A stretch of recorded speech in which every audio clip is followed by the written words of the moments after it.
The Grammar of Graphics, Part 11. Let's switch to looking at the relationship of a categorical and quantitative variable. Here's a simple box plot.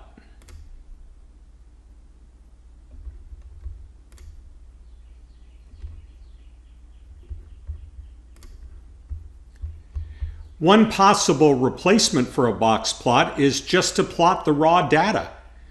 We can just change it from geom box plot to geom point.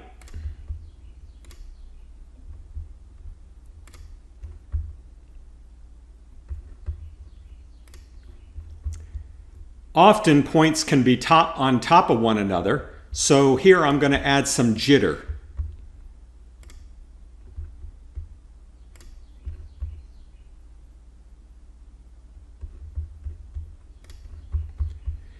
Rather than using the jitter geom, we can also use it as a positioning argument. So notice here on line 343, I'm using geom point, but I'm saying position equals jitter. I actually like this method better because when you use both geom point and geom jitter, it shows you the original points as well as the jittered points, so it actually is showing you more points that are in the data. Doing it this way, you just take the original points and jitter them. Here's another option. This should prove to you that geoms are worth exploring. You may never have heard about a violin plot, and I'm actually using two geoms, a violin plot and a dot plot. And notice that I'm putting for the dot plot where I want my bin, how wide I want it to be, what direction I want the stack to be in. Here we go.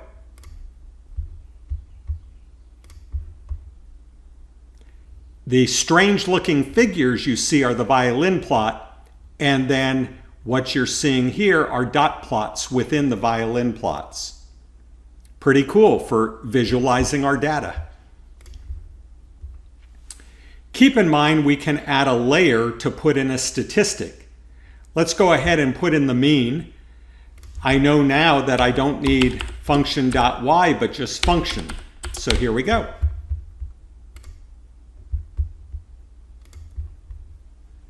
So now you see I've put the mean of the points into every violin plot. Let's add confidence intervals for the mean in this. Again, I'm going to take out the function.y because that's been deprecated. It'll still work, but you'll get a warning message. So let's see, I'm putting the mean in here, and down here I'm asking for the confidence interval mean using the normal distribution. I need another package in order to use this function. All right, let me load that. And now let's try this. There we go.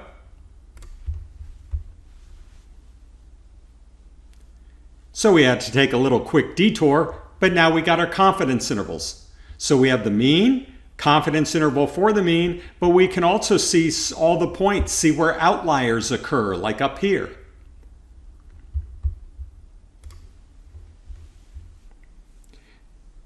Better yet, let's use non-parametric bootstrap confidence intervals. So I'm going to take out the function y, and now for my mean confidence interval, instead of saying normal, I'm going to say boot.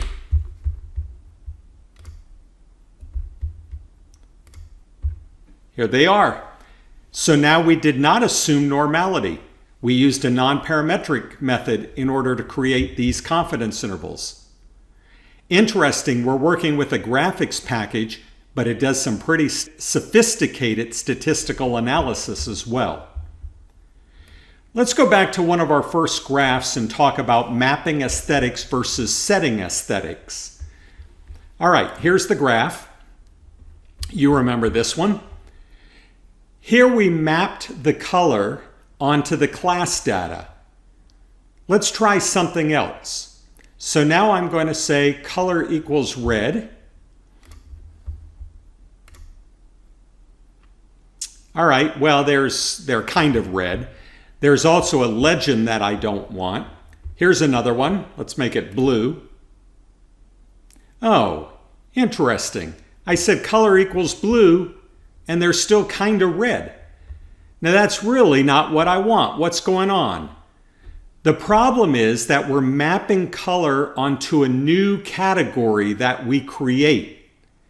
So when I said color equals red, the color being chosen has nothing to do with our category. If we really want to set all the points to being red or blue, we need to set instead of mapping. So notice that I pulled the color out of the aesthetic. Aesthetics map to data. I just want to set the color. Okay, that might seem complicated, but let's look up here. It's not so bad. Notice up here for the aesthetic, AES. I have an AES command.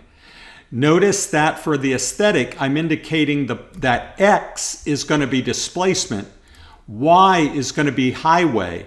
And when I say color, it's expecting me to give it another variable. And when I don't, I'm basically giving it a constant. So it like becomes a grouping variable so that when we plot this, the red dots have nothing to do with the fact that I used the term red. Red is now a constant applied to every single dot. And so it's acting like it's a grouping variable. And the same thing happened when I set it to blue. So now I have this grouping variable named blue. Notice down here on line 399, I have the color not as an aesthetic, but rather as an argument for the geom point. Aesthetics will map to data, but what I want to do is set the color of the point. Now if I do this, now we get true red, and the legend is gone. And similarly, if I now do it with blue, we get true blue, and the legend is gone. Okay, but what if we want to map and have the colors our own way? We can do that with a scale. Remember that a scale controls how a plot maps data values to visual values of an aesthetic. We're still going to map an aesthetic, so here's where I'm doing that, right up here in this line. So I'm mapping 3 aesthetics. One for displacement of the engine, one for highway gas mileage, and one for the type of vehicle. I am referring to those aesthetics as I'm mapping displacement onto horizontal, highway mileage onto vertical, and type of vehicle onto color that appears in the graph. So if I want to deal with my own colors, I don't put it up here under color. Rather, I use a manual scale color in order to do that. So let's go ahead and run this. And now you see I've used my own colors that I indicated here for these vehicle types.